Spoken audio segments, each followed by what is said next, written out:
Welcome to another great summary of a fight that no recent Mike Tyson fan can afford to miss. In today's video, we'll go back in time to the night Tyson fought against all odds. Not only was he facing the biggest opponent of his entire career, but also the toughest.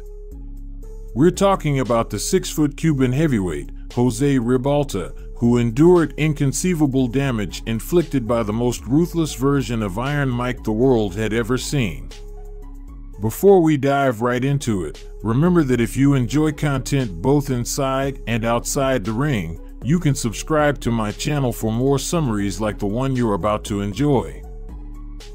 Standing at 5.5 feet, Mike Tyson was the shortest heavyweight contender to make it into the top 10 of the Ring magazine by the fall of 1986.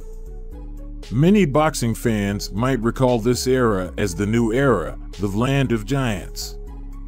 This is because the majority of the best contenders and champions from that point onward stood over 6 feet tall. While there have been tall contenders and champions in the past, they often were labeled as unskilled circus acts, with their success attributed strictly to their size and weight advantage. This notion changed dramatically with the introduction of world-class trainers like Eddie Futch and Emmanuel Stewart, who were obsessed not only with utilizing the physical advantages a significantly taller fighter possesses, but also with making their boxing skills comparable to those of any shorter fighter. Once Riddick Bowe and Lennox Lewis became dominant forces in the division, the big men began to rule the roost. Jose Ribalta was one of those classic long-range fighters who dominated the amateur boxing circuit in his youth due to his size perfectly complementing the boxing skills he learned at the 5th Street Gym, the home of Cuban boxing in Miami. When Jose turned pro in 1982, he was the number 2 amateur heavyweight in America and used his skills to defeat his supposed superiors like David Jocko in the following years. During Tyson's build-up in July 1986, Jose seemed to reach his peak, not only physically but mentally as well. He was confident that he would be the man to end Mike's undefeated streak of 25 fights. Tyson faced Ribalta at the Trump Plaza Hotel in Atlantic City on August 17, 1986. The tension between them created a legendary atmosphere that engulfed the fortunate 1,000 attendees. Tyson's grimaces finally met Ribalta's defiant eyes, making it clear to the audience that they were in for a special night in the world of heavyweight boxing. Just as expected, Tyson has developed as a fighter. A classic right hook to the body combined with an uppercut knocked down Ribalta just before the end of the second round. The power of the uppercut alone would have been enough to send 99.9% of humans on Earth into the realm of shadows. Drops. So counter right hand by Mike Tyson is inviting. And there was an... But, to the audience's surprise, Ribalta got back up with enough stability to continue throwing punches until the end of the round. Recognizing Ribalta's resilience, Tyson decided to adopt a more conventional strategy for the next rounds, trying to hit Jose in the body to soften his core. Take a look at some of these body shots. I wonder if they're...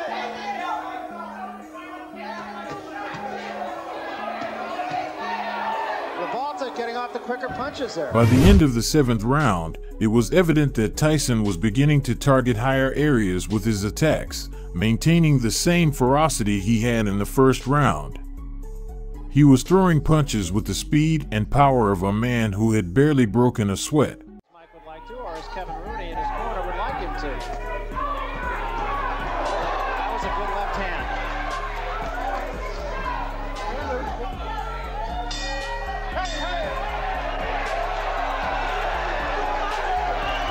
After combinations that would have put anyone to sleep in the 8th round, even Tyson seemed surprised that Ribalta kept getting back up. Instead of withdrawing from the fight and allowing it to be a unanimous decision, he seemed to want to entertain the fans by facing the situation head-on.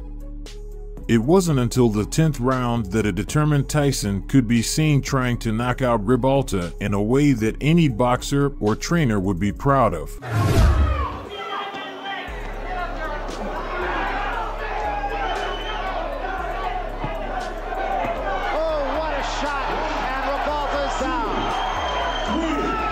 Continue, he said, yeah, hell yeah.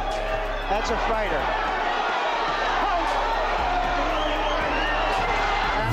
While it was evident that Tyson had defeated Ribalta, reporters didn't seem to let it go. They played with the probability that his punches might not have been as powerful as claimed, since it took him so long to knock out Jose. Despite the provocations, Tyson showed not only respect for his opponent, but also a lot of class in his response. He pointed out that Ribalta was one of the toughest and bravest opponents he had faced up to that point. Jumping a bit ahead in time, in 2014, Mike Tyson would give an interview to The Ring magazine, where the fight with Ribalta would be brought up once again. There, he praised Jose's resilience, noting that he was the most durable fighter he had ever had to face. He also highlighted the immense power Jose possessed, stating that some of his punches had been among the most challenging he had to endure. If Tyson had never faced Ribalta, there probably wouldn't be a competitor today who could be attributed with making such a brave effort to withstand Iron Mike's punches in the ring for so long. Unfortunately, after the fight, Ribalta's career took a downward turn. In fact, he retired after being defeated 5 times consecutively in 1999. But that doesn't mean his aspirations in the world of professional boxing were over. To this day, he still expresses his strong desire to have a rematch with Tyson. In fact, many users claim that on his Facebook page, he keeps referencing it to the point of seeming obsessive. Surely Tyson laughs at all these provocations. After all, one encounter was more than enough to prove who the king was.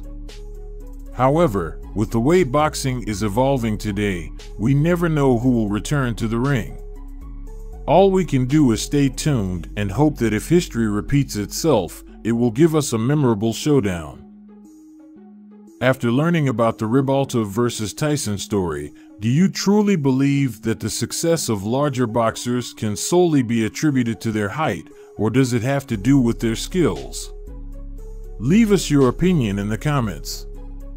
Also, let us know if you think it's a good idea to see these two legends face off in the ring once again. 10 times a day, let alone the press asking me how tall I am. People in general saying, you're not as big as I thought you was. Guys your size doing all that damage. I always thought you were bigger. I think, it's to my advantage, because most fighters are used to fighting opponents 6'3", 6'2", the average heavyweight.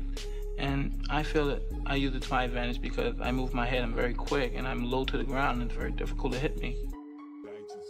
Tyson is considered one of the greatest heavyweight boxers of all time. He reigned as the undisputed heavyweight champion of the world from 1987 to 1990, winning his first 19 professional fights by knockout and 12 of them in the first round. Claiming his first belt at the age of 20, he held the record as the youngest boxer to win a heavyweight title and was the first heavyweight boxer to simultaneously hold the WBA, WBC, and IBF titles, as well as the only heavyweight to unify them in succession. Tyson's height of 1.78 m never stopped him from knocking out even the tallest opponents. Today, I will show you the 7 heavyweights much taller than Tyson who could not drift to the Iron Mike. 7. Mike Tyson vs. Andrew Golota, October 20th, 2000 at the Palace, Auburn Hills, Michigan, USA. The fight between Mike Tyson and Andrew Golota was one of the most anticipated fights of the 1990s. Tyson, a former world heavyweight champion and one of the greatest boxers of all time, faced the 1.93 m pole and Olympic winner in heavyweight boxing at the 1988 Seoul Olympics. Golota is a talented and respected boxer in the ring. The fight started in an intense manner and Golota seemed to have the upper hand in the early rounds. Tyson tried to punch hard, but Golota responded with combinations and good footwork. However, in the third round, Tyson connected with a hard right hook that put Golota on the canvas.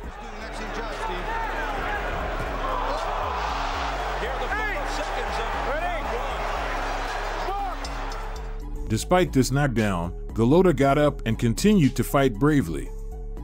Both boxers exchanged powerful punches, but Tyson seemed to take the upper hand as he landed another hard punch that staggered Golota, who ended up abandoning the fight, canceling the bout. They're throwing popcorn soda. So the end of 2 rounds. Look at that. Oh my goodness. 6. Mike Tyson vs. Frank Bruno, February 25, 1989 in Las Vegas, USA at the Hilton Hotel. Franklin Roy Frank Bruno, the 1.91m Brit, who became World Boxing Council heavyweight champion in 1995 and also won the European heavyweight title with a knockout over Sweden's Anders Eklund. He faced Kid Dynamite Tyson. The fight went several rounds, with Tyson trying to find a way to hit Bruno and Bruno trying to hold his defense and throw decisive counter punches.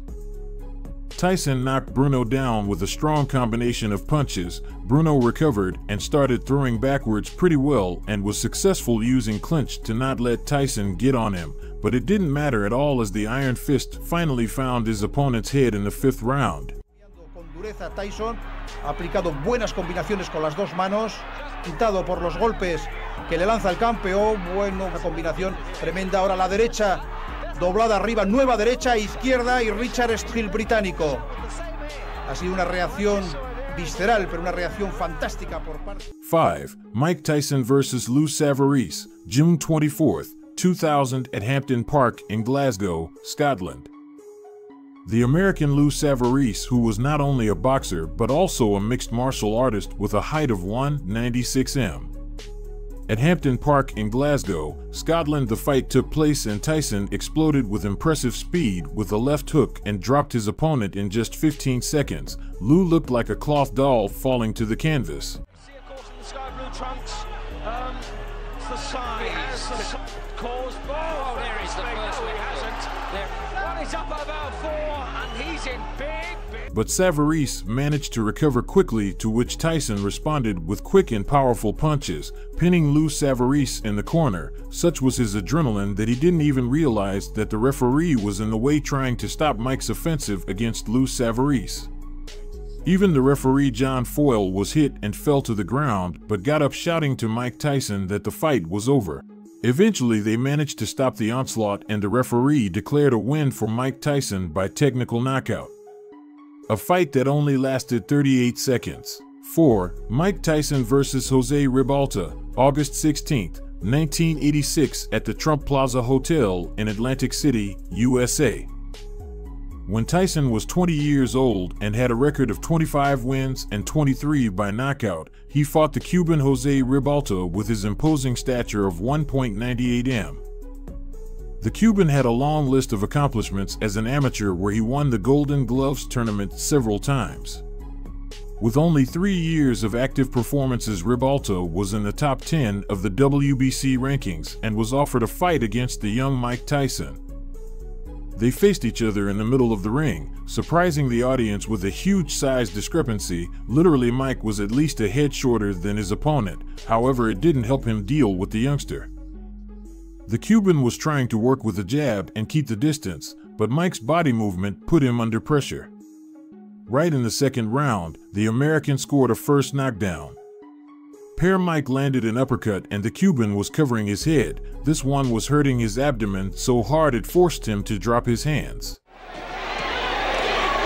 Tyson's body punches are apt. It's a good left to the chin. Mike continued to explode with hooks and uppercuts as the fight progressed. Mike's left hook knocked Ribalta down twice in rounds 8 and 10. The fight ended by knockout in the 10th round, with a win for the young Mike Tyson. Mike Tyson vs. Sammy Scaff, December 6, 1985 at the Hilton Center in Albany, New York, USA. This was a very interesting fight, especially as Tyson was only 19 years old at the time and was still building his reputation, had only 13 fights as a professional, and was untested against great opponents. The first to have such an honor was the American Sammy Scaff, who could give Tyson a hard time using his massive 1.96m size advantage. Mike was relentless on Scaff, who could not stop him with his arms outstretched. All he could do was throw a left hook and hope for the best. Mike was caught with this punch only once and then began to drill his opponent, with a mixture of hooks landing on Sammy's head, and he had no idea why it came. Tyson pressed his counterpart against the ropes and charged in with a monster left hook that broke his nose, and the fight was stopped immediately with a defeated Goliath with a bloodied face. Throw wild punches, Sam. Big left hook. And there is Scaff down. His nose there. He's breathing and nose is just pouring in one of those left hooks. There might even be a tear on the side of that nose. Mike Tyson versus David Jocko, January 11th, 1986 in Albany, New York, USA. David Jocko was one of the tallest opponents in Tyson's entire career with a height of 1.98m, but it was not worth much as it was a fight that was short-lived as Tyson proved his superiority in the ring. From the beginning of the fight, Tyson came out with a great physical demand, added to his great technique, which generated a great pressure to his rival. The fight lasted no more than 2 minutes and 16 seconds. During that short time, Tyson showed his great power of fists, connecting a series of blows that amazed the audience. 11th of January, and if they fought until next New Year, he wouldn't win this fight. He's taken 2 counts. 3. Cada uno de esos golpes fue preciso, potente y letal, lo que generó que Jocko fuera derribado al suelo en 2 ocasiones con un gancho en bucle. Mike seguía lanzando tiros hasta que un victorioso gancho de derecha puso fin a esta pelea. He's taken 2 counts. 3. 1. Mike Tyson versus Tyrell Biggs, October 16th, 1987, Atlantic City, New Jersey, USA. Tyson had proved that to beat him height was not an advantage. It was already known that to beat him on the canvas you had to be as fast as him and possess pure physical power, and surprisingly there was such a guy in 1987 American Tyrell Biggs at 1.96m, who as an amateur won a gold medal at the 1984 Summer Olympics, having previously won bronze at the 1983 Pan American Games and gold at the 1982 World Championships, all in the super heavyweight division. During the first 2 rounds, Biggs tried to avoid Tyson's onslaught by keeping his distance and throwing hard left jabs at Tyson, while also trying to use his clear height advantage to avoid Tyson's power punches. Biggs had a solid first round, connecting with more than half of the jabs and limiting Tyson to just 3. Biggs would continue to use this tactic early in round 2, but Tyson was able to connect with a big left hook that split Biggs' lip open. In round 3, Biggs had all but abandoned his game plan and was overwhelmed by Tyson's power, and Tyson finally connected with a strong right hand that opened a cut around Biggs' left eye. Tyson would continue to dominate in rounds 5 and 6, constantly attacking Biggs with hooks and rights, though Biggs would survive both rounds without being knocked down. With 30 seconds remaining in round 7, Tyson hit Biggs with a left hook that sent Biggs to the canvas and nearly out of the ring. Oh, that was a tremendous left hand. Biggs, who was able to answer the referee's count at 9. Tyson would continue his assault as soon as Biggs got up and quickly knocked Biggs down again, this time with a left hook, prompting referee Tony Orlando to stop the fight and award Tyson the win by technical knockout. Career professional Mike Tyson est full of glorious moments, eclipsed by some controversies. When he stepped into the ring against giants, you could see a beast with enough strength to knock down anyone in front of him. In this video, we'll take you through those fights that live in the mind of any fan of the legend, even if he didn't always leave the ring with a victory. We start our top with a contest that brought Mike Tyson back to earth. Held on February 11, 1990, at the Tokyo Dome in Tokyo, Japan, it was one of the rare venues where Mike Tyson could be seen losing a fight. It was Tyson's 10th defense of the World Boxing Council heavyweight title, the 9th for the World Boxing Association heavyweight title, and the 7th for the International Boxing Federation heavyweight title. No one thought Douglas really stood a chance. After the death of his mother, 23 days before the match, it was believed that the boxer wouldn't have his head in the game. However, Douglas managed to control the fight from the beginning, delivering strong jabs that tied Tyson's fists whenever he tried to go on the offensive. Keep in mind that Carl Williams looked pretty loose and relaxed against Tyson until... See, Mike has to be careful also because Mike's standing... By the 5th round, damage to Tyson's left eye was visible, but 6 seconds before the end of the 8th round, Mike managed to knock down Douglas with a right hook that made it seem like all was not lost. Here he's against the ropes. I've never seen. And there's a right hand uppercut and down goes Douglas. Douglas would regain control for the 9th round and stagger Tyson with a powerful left that foreshadowed his end. Wobbling. Tyson needs the ropes for support. Douglas wailing away. Tyson was on the verge of going down. During the 10th round, Douglas would further hurt Mike on his last legs with a right hook, accompanied by a combination that would end with an unthinkable left punch that would knock Tyson down for the first time in his career. Get in the shot that will finish things in his favor. What an uppercut by Douglas, and down goes Tyson. As Tyson tried to gather his pride and get up, his legs kept wobbling. Thus, Octavio Marin, the referee, signaled the end of the match. After his bitter defeat in February, Tyson would enter the ring on December 8, 1990, to make it clear that it wasn't the last of him and that even the greatest have gray days. The fight took place at the Atlantic City Convention Center in New Jersey, USA, and was refereed by Frank Cappuccino, with Rocky Castellani, Jon Stewart, and Henry Eugene Grant as judges. Tyson entered the scene with the aggression that characterized his early triumphs, something that could be witnessed by the premature outcome of the fight. Alex Stewart entered the ring that night as if entering the wolf's den. Tyson, an animal with wounded pride, was not going to allow the year to end the same way it started. The fury of the Great Iron Mike was enough to knock Stewart down 3 times in the first round alone. Thus, at 2 minutes and 27 seconds into the episode, Mike Tyson was declared the winner by technical knockout. That was a flush right hand. Or else it's just a question of a few seconds. That'll do it.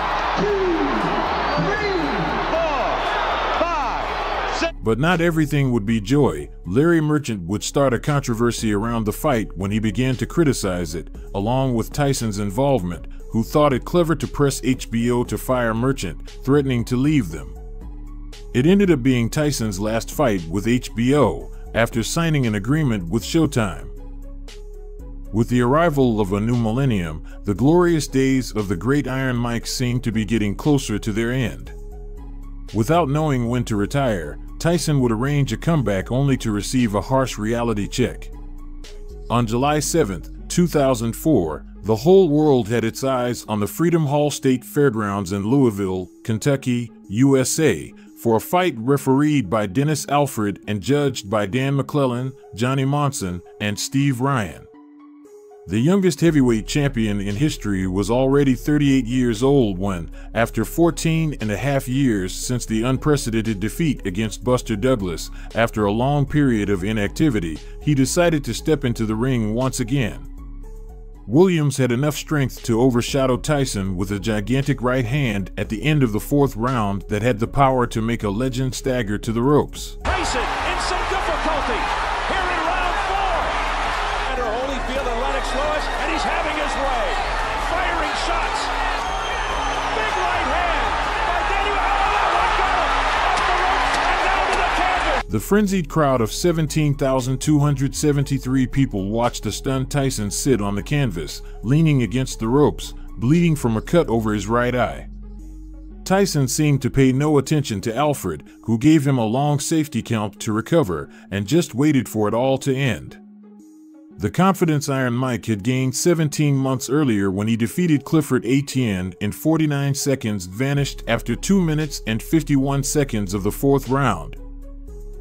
And if we talk about the glorious years, 1987 was very fruitful for Tyson's career. On October 16th, at the Convention Hall in Atlantic City, New Jersey, he would enter the ring against Tyrell Biggs to solidify his legacy. Undefeated, Tyson had a personal vendetta against Biggs after he mocked when the national team did not select the then unified champion for the Olympics, depriving him of his dream of winning a medal. Biggs entered the ring as the #1 heavyweight contender for the WBA and IBF in front of a crowd of 12,000 people, only to receive left hooks that seemed to come from everywhere and punches that frequently landed on his jaw. Tyson is applying the pressure from Mike Tyson. He can't get into that. That was a good shot by Tyson. He's trying for the head. Now we see him head. The conclusion of the fight came at 2 minutes 59 seconds of the 7th round when Biggs finally had enough. Tyson would end up sending him flying towards his corner, causing his body to hit the canvas with his feet in the air. In this way, Tyson would achieve his 32nd professional victory without having been defeated. Right now, he has no legs at all. And 10 seconds to go in a round. There's a left hand. Another great moment for Tyson in 1986 occurred on August 17th when he entered the ring at the Trump Plaza Hotel in Atlantic City, New Jersey, to face Jose Ribalta. By the 10th round, Tyson was leading on the judges' scorecard. However, his decision would not be needed when, at 37 minutes into the episode, Tyson defeated Ribalta by technical knockout.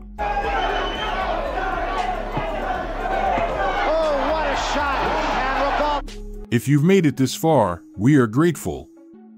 And we remind you that the best way to support our content is by liking this video and subscribing, activating the notification bell. What other Tyson fight could be classified as a duel against a true giant of the discipline? We read you in the comments. The height of the great Iron Mike, from the beginning, was a reason to underestimate him. It prevented him from joining his country's Olympic team and fulfilling his greatest dream of winning a medal, but he worked on it until it became one of his greatest strengths. Throughout his journey, Mike Tyson had to face opponents of imposing stature but little skill in the ring.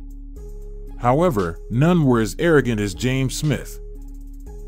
Watch us until the end to witness a legitimate proof that size doesn't always matter.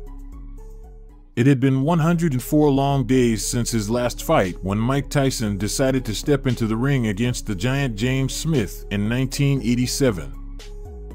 The entire boxing fan base eagerly awaited the next brawl in which Tyson would be the protagonist, but Smith seemed determined to deliver a surprise result, not only surviving against an opponent of Iron Mike's caliber, but also defeating him in a game he had become an expert in a short time. As part of his show, Smith made a couple of controversial statements before entering the ring. For him, defeating Tyson would be an everyday thing, and he was confident that his enormous body would be enough to overpower Mike, whom he promised to make smaller in the ring. But if there's one thing we know about the great Mike Tyson, it's that his measurements were never an obstacle for him. He had defeated large opponents before, and James Smith was just another hurdle on his path to glory.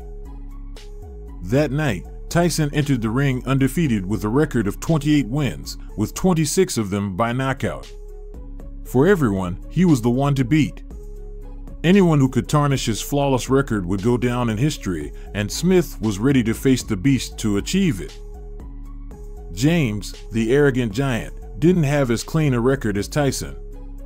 With 19 wins, only 14 of them by knockout, he had already been defeated 5 times before. For anyone who believed in statistics, Smith was about to become a snack for a hungry Tyson. The only thing Smith could rely on was the slim possibility that Tyson's youth might make him commit a rookie mistake. 13 years older at 33, he was about to enter the dangerous territory of a 20-year-old whose fists had been the downfall of some who came before him. The bell rang to start the fight, and Tyson emerged from his corner with the aggression that characterized him. The difference in size was evident, but the Great Iron Mike didn't hesitate for a second to face the giant Smith. Right hand by Smith. Nowhere near it. The first round passed, and the fight didn't turn into the battle everyone expected. But when the bell rang to end the round and Tyson returned to his corner, a provocation from Smith led Tyson to react by giving him a light punch in the face. It was a counterproductive event that affected Tyson's image but excited the audience. Smith had let his arrogant attitude provoke the wrong warrior, and he was about to pay for it.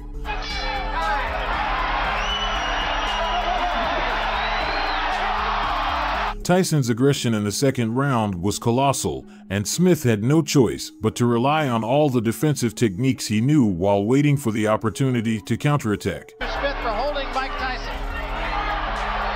Smith got in a good... The bell rang to end the second round, and once again, the boxers engaged in a skirmish beyond the time limits. While both remained on guard, it was now Smith who brought his fist closer to Tyson's face. Unknowingly, he was playing with fire, and the Great Iron Mike was known for igniting the ring many times in the past. What has got it? During the third round, the giant Smith tried to hurt Tyson with different combinations of punches, most of which Mike managed to evade.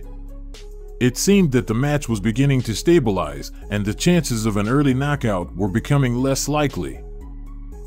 By the fourth round, the provocations of the arrogant Smith were starting to take a toll on him, and Tyson was actively attacking his body to weaken him before going for his head. Consequently, James appeared increasingly exhausted. Pressure may be trying to take a little bit of a blow here in this round. There's no way to train to fight. In the fifth round, Tyson began to position himself above his rival. He wasn't just aiming his jabs and uppercuts at Smith's body, he also threw hooks, as if trying his luck, to start accumulating points on the judges' scorecards, even if he couldn't knock him out. Surprisingly, in the sixth round, Smith continued to taunt Tyson. He opened his arms, inviting Tyson to attack him. He strutted around as if he were winning the fight, although everyone in the audience was watching a different bout. At times, you could see the arrogant giant walking in circles around the ring, both arms down, as if facing Tyson were no big deal. An attitude that worked for the show. After the bell rang to end the round, the referee once again had to intervene and separate the boxers.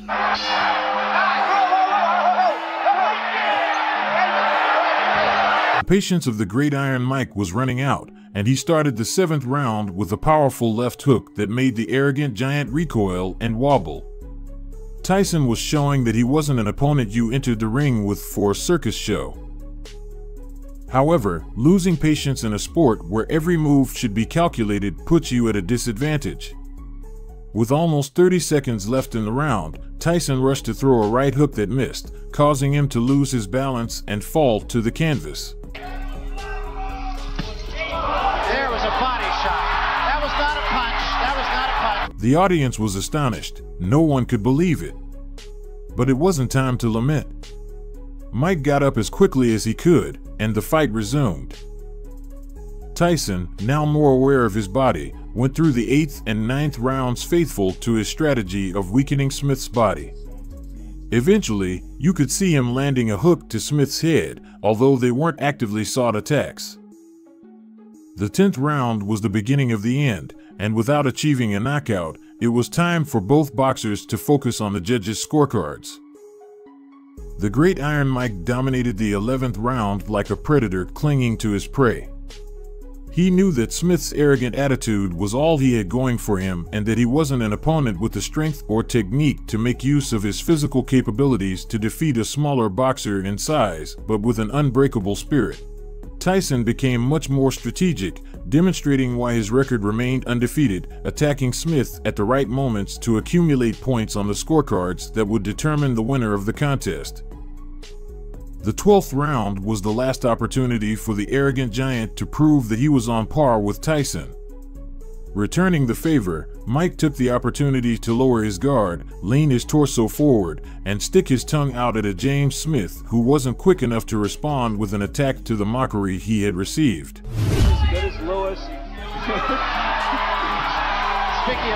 The audience went wild, but the message Tyson sent after that taunt was clear. Who's the fool now? James Smith tried to taunt Mike as well, but it wasn't funny anymore. He had shown that his terrible attitude was the only thing he could offer in the ring if his opponent was a boxer like the great Iron Mike. The bell rang to end the bout, and both boxers returned to their corners, unable to do more than await the verdict of the judges. Tyson had secured a couple of rounds in his favor, but Smith had demonstrated great endurance, finishing on his feet after 12 rounds against the young legend. The three judges agreed on their perspective of the fight they had witnessed, one where Tyson stood victorious against an arrogant giant who lacked the strength or technique to make use of his physical abilities and defeat a smaller opponent in size, but with an unbreakable spirit. So, Tyson added another victory to his record, and James Smith could only boast of being one of the few men who had withstood 12 rounds in the ring against the great Iron Mike. If you liked the video, don't forget to give us a thumbs up and subscribe for more content about your favorite boxers. Now that you know the story, do you really believe that Mike Tyson was the clear winner of this contest? We're eager to read your comments.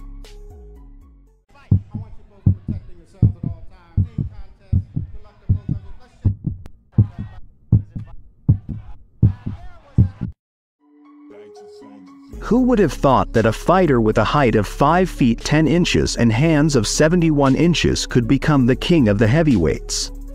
Mike Tyson is a boxing phenomenon who managed to prove otherwise by facing opponents who outweighed him in height by 4 inches and wingspan by 8 inches.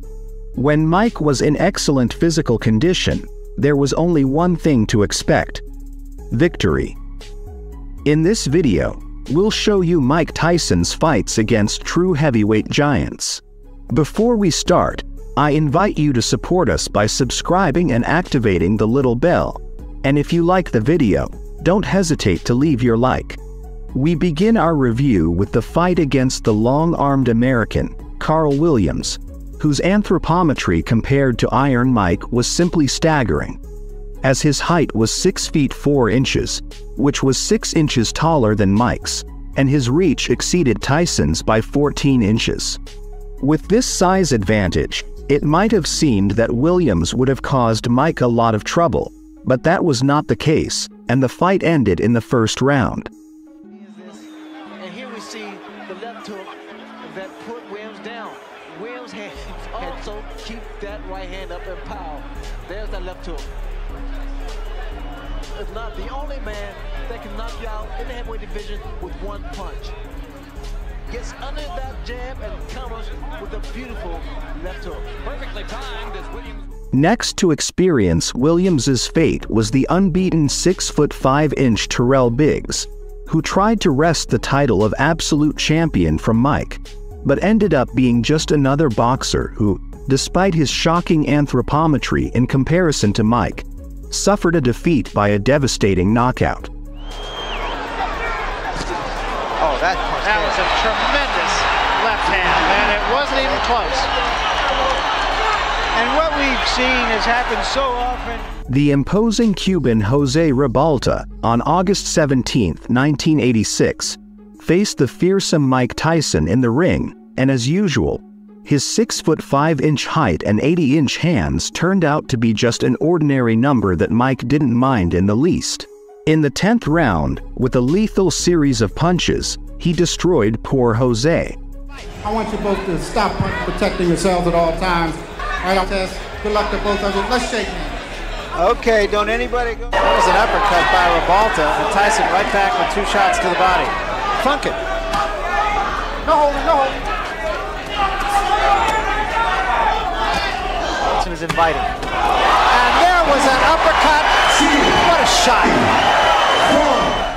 Even though Mike was totally hooked on drugs and other noxious substances, he was still incredibly dangerous, and a blistering first-round knockout against Savarese, 6 foot 5 inches, is direct evidence of that. Is this going to be another of them, you wonder? Julius Tyson through. It was like a kick from a horse, and the flat train that puts Savarese on the floor and looks back. Is Savarese going to get through this opening round? Oh, another! It's all over. Oh, and he still wants to attack him, and John Coyle. On March 7, 1987, James Smith faced WBC champion Mike Tyson in a unification fight. This proved to be one of the most unfavorable choices for him, as despite an 11-inch disparity in arm span and a 6-inch disparity in height, he suffered a resounding unanimous decision defeat by scores of 120-106 and 119-107 twice. Just tested. No reason to suspect he's not the Iron Man.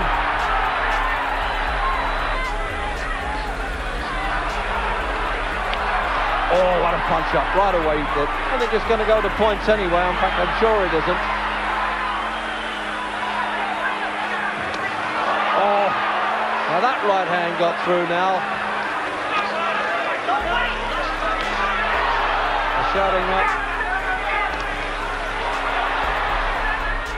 After defeating Smith and adding another title to his collection, Tyson faced another unification fight against the undefeated 6 foot 5 inch champion, with a professional record of 34 wins and, of course, no losses.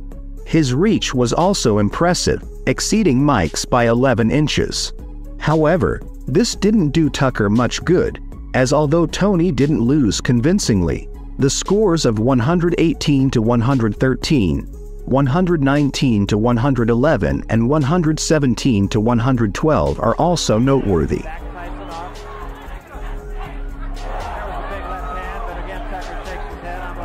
jab will get him closer to the taller man, Tucker, and then he can throw his punches.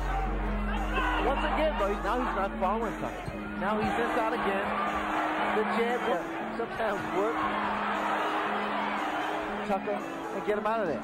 I think Tucker, on the other hand, is fighting a superb. There was a right hand by Tyson. And there was a big right hand. 6'6" David Boss Yako could safely be considered Mike's tallest opponent, who despite his enormous size lost the fight in the first round.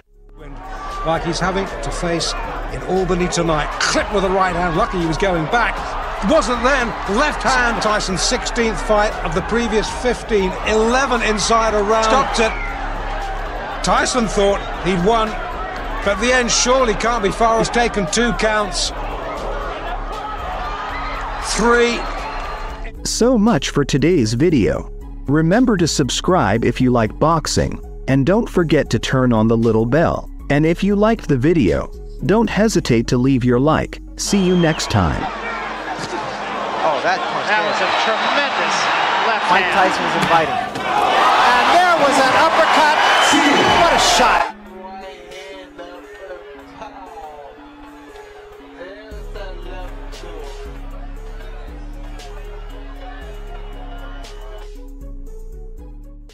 All boxing enthusiasts will know that Mike Tyson was a true beast inside the ring. However, there were contenders in his time who also seemed eager to snatch his wild kingdom away.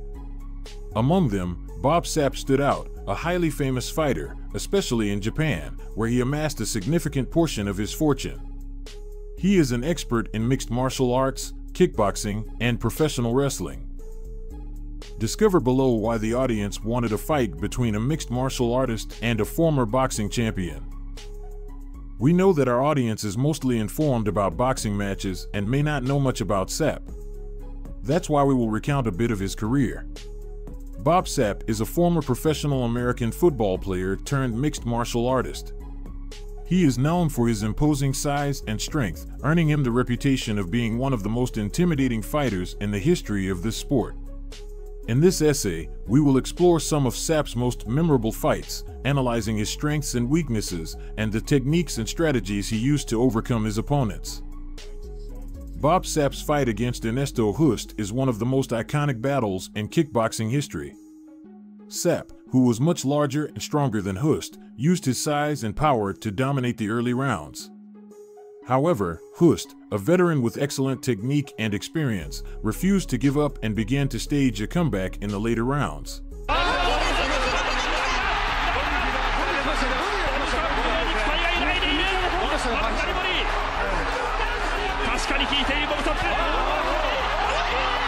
The fight was a classic example of the clash between power and technique, with both fighters delivering devastating blows and showing incredible resilience.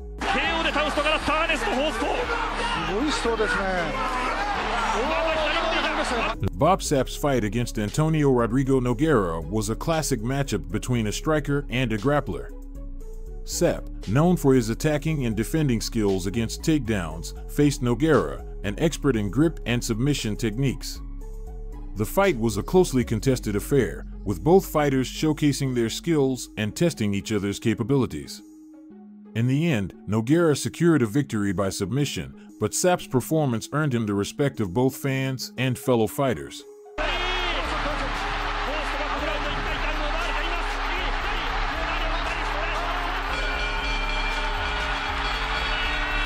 However, on our channel, we have many of Mike Tyson's best fights, his highlights, and results in his worst moments. Would such an experienced beast like Bob Sapp be capable? Bob Sapp's fights were a testament to his incredible physical abilities and his willingness to take on all challengers.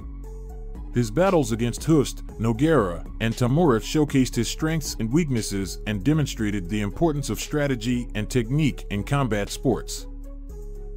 After Mike Tyson's successful career, many were looking for a possible contender to destroy him or at least bring him out of retirement for an exhibition match. The most talked about contender was Bob Sapp, whom many defended and saw as capable of defeating Tyson if given the chance. But it was all debates and discussions within the boxing and kickboxing community until Bob Sapp publicly expressed his desire to fight Mike Tyson in the ring after defeating Kimo Leopoldo on August 15, 2003. The entire community went into a frenzy. Many people expressed how excellent it would be to see this clash of titans, beast against beast, both in a ring and showing everything they could do. However, for some, it seemed crazy, as Mike Tyson was on the verge of retirement according to many, and his decline, both physically and mentally, was evident. So, a significant part of the boxing community knew that Mike Tyson would not accept, but it should be considered that he likes challenges. Therefore, there was a minimal possibility that the boxing champion would accept this fight. In an interview, Mike Tyson mentioned that he learned about the event through his brother-in-law, and it initially made quite an impression on him. He had always expected an exhibition match against another boxer in his category, but never from a martial artist. Tyson's first question was, "Really?" And shortly after, he said, "What are the chances it would be in boxing?" This indicates that Tyson was indeed considering the fight in the near future. It seemed like the exhibition match was in talks, but they couldn't reach a formal agreement due to various issues, including the location, the format or discipline in which it would take place, and perhaps financial problems on both sides. Gradually, the news reached the right ears, and the pressure from the public was so much that the fight could become a reality very soon. The possibility of the fight made it to the news, suggesting that it was very likely to take place in 2003 or 2004. However, it never materialized. The first negative news came from Mike Tyson, stating that they couldn't reach an agreement that satisfied both parties or the organizers. But he kept the fire burning in case the proposal improved. He mentioned in an MMA interview, "What do you guys think if I'm in the ring against Sapp?" And quickly the debate was sparked on radio, television, and even nowadays on social media. "Mike, you and I and two of my best fighters against two of your best fighters." Mike Tyson accepted an exhibition match in 2020 against Roy Jones Jr., a good enough reason for people and Bob Sapp himself to stir the pot again. "Mike, now that you've stopped running, listen to me for a second. You and I and two of my best fighters against two of your best fighters. That's my challenge, fight me or fight my team," said Bob Sapp in a recent interview. But it hasn't led to anything, as Mike insists that at some point, the fight against Sapp would have been a reality, but the organizers changed the plans too much, and the proposal didn't appeal to him. So, we cannot attribute it entirely to fear on the part of the contenders. They simply couldn't reach an agreement with the organizers or didn't agree on the discipline for a fistfight. One of the most popular questions around boxing from the past era would be this one, as many are in favor of Tyson, others in favor of Sapp. Simulations of the fight have even been made in video games and with artificial intelligence, considering their physical characteristics and combat experience. It's one of the easiest ways to imagine a fight between two fighters and has been used for a long time to attract even more attention and generate controversy. For us, if Mike Tyson had accepted the fight in a boxing ring, or, more precisely, in the boxing discipline, he would have completely dominated. According to the numbers, Bob Sapp has not had good results in boxing, but he has in other disciplines, such as professional wrestling. Nevertheless, it would have been a highly anticipated fight if it were in kickboxing, being the most voted option so that both fighters would be comfortable in their fighting style. Similarly, in this discipline, we vote that Tyson would have won because in 2003, he was still in shape for an exhibition match and would have prepared for a fight against this formidable beast. Don't get us wrong, it would have been challenging to beat Sapp, but in our opinion, Tyson is more formidable in the ring than Bob Sapp according to the numbers. Unless Sapp had pulled off a surprise like Kevin McBride. For further examples, we have the case of Mayweather versus Conor McGregor, where the latter could never adapt to fighting a boxer, considering his physical build, and was clearly defeated, although not knocked out. With all this, leave us in the comments what you think the result of the fight would have been, Tyson or Sapp. And why? We'll read your thoughts. From early times, Mike Tyson became a legend for his ferocity in the ring. For many years, he not only remained the opponent to beat, but just surviving the scheduled rounds in a match against him, regardless of the judge's decision, was already a source of pride for his rivals. But over the years, new fighters emerge and grow with such strength that they carry in their fists the power to retire the legends that had long enjoyed glory. When Mike Tyson crossed paths with Lennox Lewis, he would experience a punishment similar to what he had already imposed on so many. But now, he would not be the executioner. Welcome. In today's video, we will tell you about the fight that drained the warrior spirit from Tyson's body, needing to be picked up by the referee and taken to his corner after a defeat that would mark the history of boxing. The tragic encounter would take place on June 8th of the year 2002, and all those who wanted to witness the fight had to make sure to reserve their seat at the Pyramid in Memphis, Tennessee, USA. With the arrival of a new millennium, new promises also came to the discipline. And Lewis had done a phenomenal job so far, leading him to claim world titles that he would now have to defend. This fight would mean Lewis's first defense of the WBC, IBF, and the ring heavyweight titles, so everyone was eager to see if he could maintain them once he stepped into the ring against the man who still held the record as the youngest heavyweight champion in history. The fight was officially announced on January 22nd of the same year, during a press conference in New York. The first to appear was Tyson, who took the stage and made sure to look in the direction where Lewis was supposed to come out. When Lewis took the stage, Tyson quickly walked toward him. The scene heated up even more when a Lennox bodyguard stepped between the fighters and pushed Mike back. As a result, the Great Iron Mike quickly assumed a fighting stance and threw a left punch at the bodyguard, fortunately missing. While Lewis raised his fists and threw a punch, dozens of boxing officials and members from both camps climbed onto the stage. So many shoves occurred that both fighters ended up on the floor, causing a cut on Tyson's forehead. But Lewis would not escape unharmed, as it would later be revealed that Mike, in a somewhat comical move, bit his leg. Jose Suleiman, the president of the WBC, in the midst of the chaos, became unconscious after hitting his head on a table. This would, a bit further in time, result in a lawsuit filed on August 1st of the year 2002 for $56 million against Lewis and Tyson. Originally, the fight had been planned to take place in Las Vegas on April 6th, but the Nevada State Athletic Commission voted 4-1 to deny Tyson a license on January 29th, as did several other states. In the end, Memphis secured the venue for the match under the promise of a site fee of $12.5 million, guaranteeing both fighters the hefty sum of $17.5 million. The judges for the fight would be Alfred Bakwana, Anik Hontonkum, and Bob Logist, while Eddie Cotton would referee the match to ensure it was as clean as possible. Tyson entered the ring as a challenger, as he had done so many times before. His record remained impressive, with 49 victories, 43 of them by knockout, and only 3 defeats. Lewis, on the other hand, had a record of 39 victories, 30 of them by knockout, 2 defeats, and 1 draw. From the sound of the opening bell, Tyson showed a strong offensive, pushing Lewis back against the ropes. However, Lennox would not be intimidated and stood firm against a beast he knew he could tame.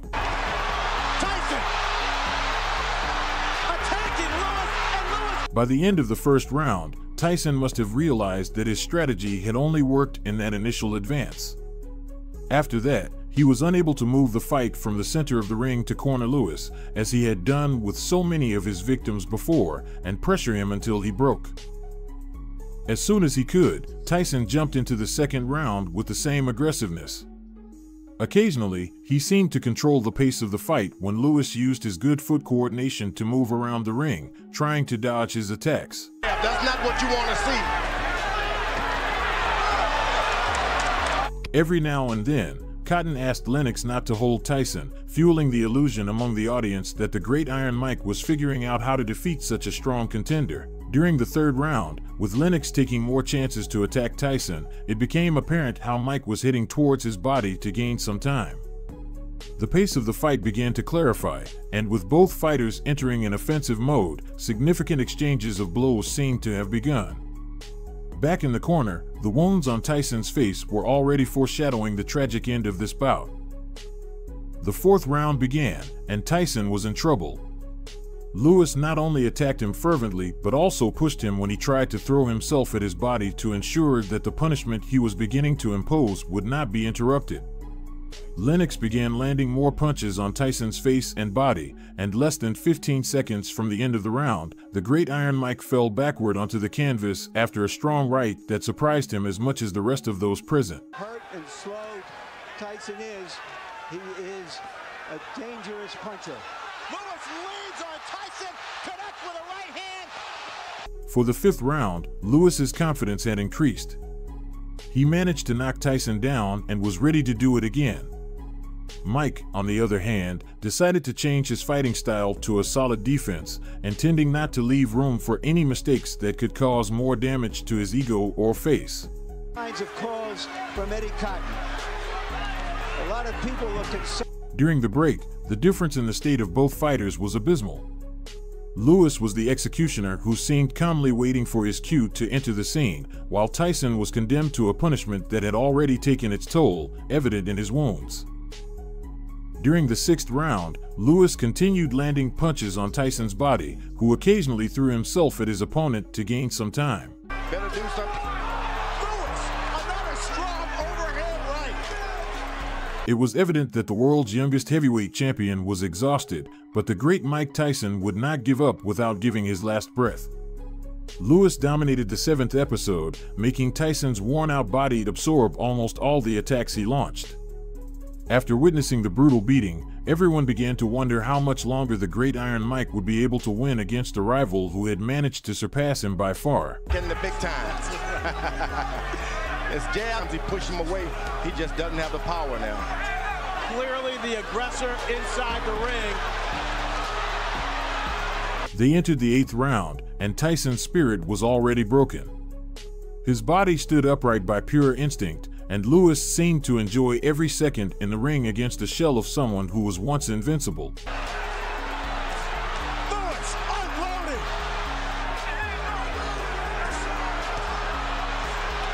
Lennox Lewis. Midway through the round, Lewis threw a left hook that made Tyson kneel, and the referee put some distance between the boxers. It was the second knockdown, and the safety count began.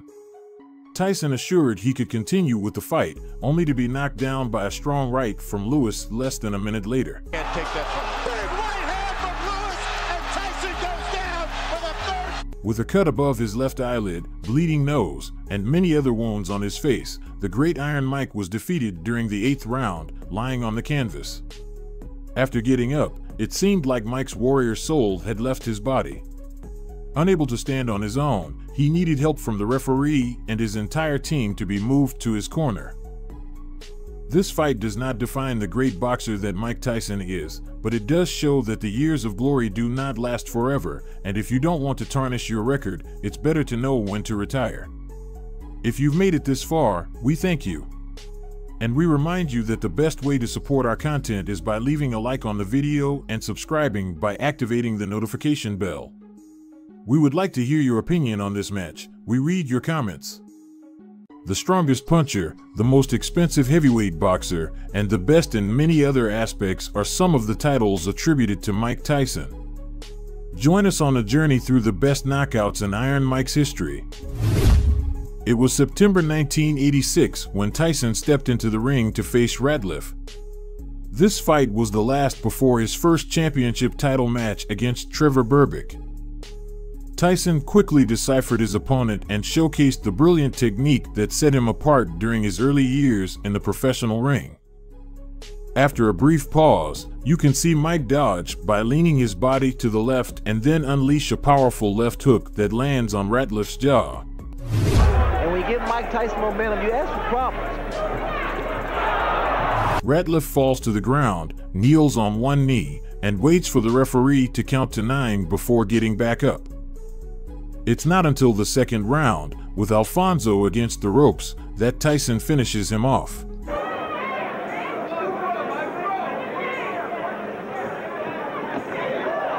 was a left hand, and Ratliff will sit it out. Right hand, that should be just about it. Davey Pearl looking very closely. And that's all. It's over.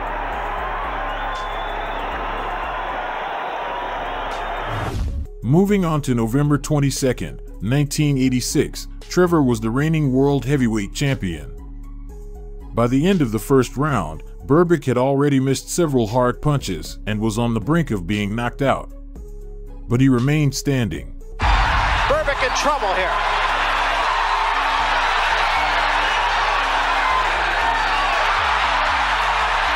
Berbick just trying to get through the round. In the second round, Tyson managed to knock him down and continued the attack with a direct uppercut to Berbick's jaw, followed by a left hook to the head. Berbick tries to get up from the canvas a couple of times, but keeps falling. The fight is eventually stopped by the referee, and Tyson is declared the winner by technical knockout, becoming the youngest world heavyweight champion in history. That was a right to the body and an uppercut to the head, and Berbick is down.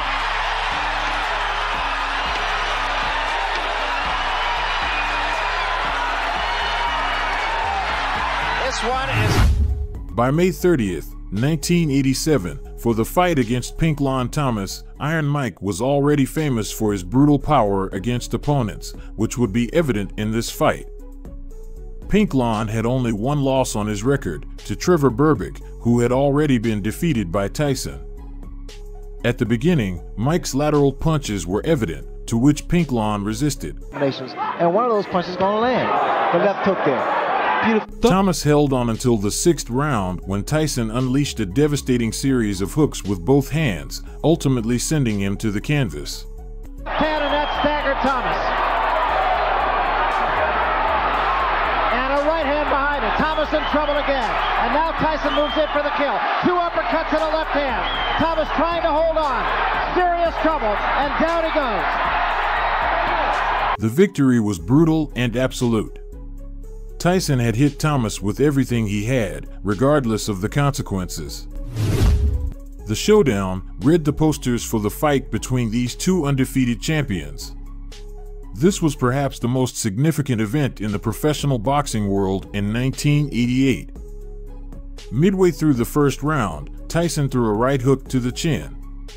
Spinks fell, the referee started counting, and he got up after hearing 3. But not for long. Really heavy landing yet, but he's taking them. The uppercut, body shot, down goes. Mike speaks for the first time. Thanks to a powerful combination of left and right punches directly to his head, Spinks found himself on the canvas again. It took only 91 seconds of the first round for the fight to end. Many of Tyson's opponents were knocked out for the first time in a match against him. Larry Holmes can relate to this case. Holmes insulted Tyson repeatedly at the start of the fight. Mike didn't take it well, and it was quite evident.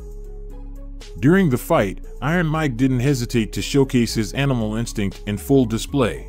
Never has received the credit, but he was a great champion in his prime.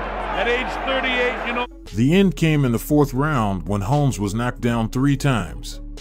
Larry gets nailed with the left hand, the right hand, digs to the body, goes to draw right hand, gets clipped with a big right hand. After the knockout, Larry experienced a fainting spell and concussion. It was clear he needed a doctor to help him up. Later, he had to swallow the insults he had thrown at Tyson and called him a true champion, considering this fight as his only defeat.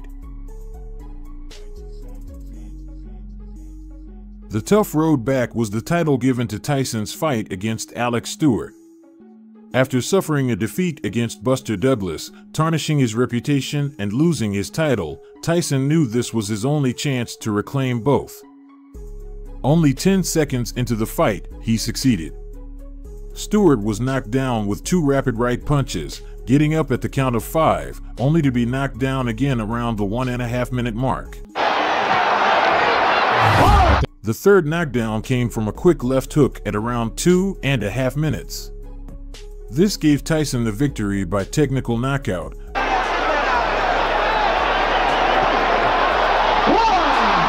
That was a flush right hand. A brilliant win that marked the start of his journey back to the top. By 1995, it could be said that Tyson's fighting style had changed. He now had a stronger punch and attack, along with being more cautious in his approach and defense. After a period of imprisonment, his first successful fight was against Buster Mathis Jr., who was undefeated at the time. At the start, the fight was quite slow. Buster managed to evade Mike's punches successfully, holding his own during the first 2 rounds. Nevertheless, the 3rd round showcased a series of Tyson's most powerful uppercuts. This sent Mathis to the canvas, and the referee counted to 10. That right foot and pivot, swing around on your opponent's side, and then cross. Another right uppercut, and down goes Mathis. See, he stepped back and did it again, stepped off and around, and ripped that up. One of the shortest heavyweight title fights in boxing history took place in September 1996. It took only 1 minute and 49 seconds for Tyson to aggressively attack his opponent. Despite Selden throwing a series of left jabs and using his distinctive tactics, Mike evaded them effortlessly. Selden was first knocked down by a left hook. He got up at the count of 8 but was knocked down once again by another left hook. Back comes Selden, and Tyson with a left hook, and Selden is down on his stomach. Steve, there are 2. Bruce, who rose once more, lost his balance. The referee stopped the fight, giving Tyson the victory by technical knockout. Thus, he became a 3-time world heavyweight champion. By the late 1990s, it seemed like the world was falling apart for Tyson. After a stint in prison and the revocation of his boxing license due to the Holyfield fight, the frequency of his matches changed. He could be seen in the ring approximately once every 6 months, but always against high-ranking opponents. One of these was against Francois Botha, a match for which Mike had only 1.5 months to prepare. Botha had the upper hand during the first 4 rounds, outperforming a Tyson who seemed to lack confidence. The fight went beyond the bell several times, and the fighters had to be separated, causing them to lose many points. Tyson was furious at Botha's taunts, confident in his victory. However, in the 5th round, a right punch from Mike sent Francois to the canvas. First time punch with both. Now again. But Tyson just showing no speed. Punches. A strike right down goes Botha. He may not get up. Botha. It was a brilliant knockout that turned the tide of the fight. Tyson began the new millennium by fighting Julius Francis in Europe in January 2000. Although the European audience was confident that Francis would emerge victorious, Tyson showed that expectations don't always align with reality. During the first round, Julius fell to the canvas twice. It's a hard shot, the body and head. Francis is down with a right uppercut. Tyson. And he looks very businesslike. This time a big... After a fifth fall in the second round, the referee decided to stop the fight. Thus, the fight ended with a knockout at 58 seconds into the second round. Close to a finish now, Glenn. Yes, it's got to be. Julius is a proud man and he's trying to hang in, but down again. In the mid-2000s, Tyson would make history once again. He added one of the quickest victories of his career to his record. The fight began with Tyson's powerful hook knocking Lou down, who got up but wouldn't last much longer. 15 seconds. He's through this opening round. The referee tried to stop the fight, but Tyson was so immersed in the battle that he ended up hitting the referee in the back of the head. Finally, the fighters were separated, and Tyson was awarded the victory by technical knockout. Everyone expected the fight against Andrew Golota to be aggressive since he was known for his rough tactics. Golota was known for the best low blows, while Tyson for continuing to fight after the bell. Mike initiated the fight with his characteristic aggression, while Golota used his height advantage. Però deve lavorare parecchio con questo sinistro. Golota proprio per evitare che Tyson accorci la distanza. Speriamo che non sia niente. Destro. After the first round, Golota repeatedly asked his trainer to stop the fight. Between the second and third rounds, Golota, of his own accord, stepped out of the ring and went into the audience. Thus, Tyson won by technical knockout. In October 2001, Tyson continued to deliver blows outside the United States. In a fight witnessed by 25,000 spectators, Nielsen was under a barrage of punches from Tyson. And right, Mike doesn't normally throw a right hand that straight. That was a pretty punch. He's got Nielsen against the ropes. After the sixth round, Nielsen, known for being one of the dirtiest in the ring, refused to continue the fight. Iron Mike once again secured a victory by technical knockout and an impressive purse of $13 million. Very good. Very good. Nielsen's made it through 6. Mike Tyson, you win. Retired. Mike. February 22nd, 2003 would be the night when Tyson's last professional knockout could be witnessed. The bout was against Clifford Etienne, who was one of the most spectacular boxers of the early 2000s, according to The Ring. Rumors of Tyson's poor physical condition flooded the sports press before the fight, which perhaps motivated him to end his opponent as quickly as possible. After a somewhat slow start, he threw a right hook that sent Clifford to the canvas. Even after the referee counted to 10, Etienne remained on the floor. Good instructions given by the ref in the early going. Mike gets him with the right hand, and Etienne is down. He was really... At 49 seconds into the first round, Etienne was knocked out. And thus, we conclude with the most legendary knockouts of Iron Mike. Leave us a comment about your favorite one and suggest others you think could have made the list.